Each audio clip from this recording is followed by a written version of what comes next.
कोल्हापूर महानगरपालिकेसाठी गुरुवारी 66.54% मतदानाची नोंद झाली होती. या निवडणुकीमध्ये कोण बाजी मारणार याकडे सर्वांचं लक्ष लागून होतं.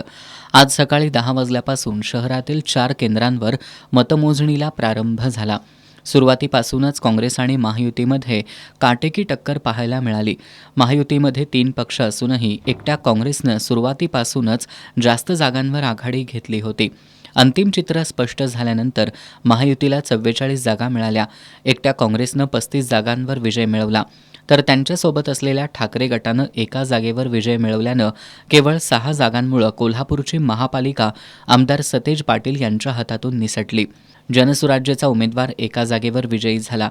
या निवडणुकीत काँग्रेसचे जिल्हाध्यक्ष आमदार सतेज पाटील यांनी सुरुवातीपासून प्रभावी प्रचार यंत्रणा राबवली. आमदार सतेज पाटील यांनी रस्त्यावर उतरून प्रचाराची धुरा सांभाळली होती. कोल्हापूर कसं तुम्ही म्हणशीला तसंचं कॅम्पेन राबवत त्यांनी प्रचारात आघाडी घेतली.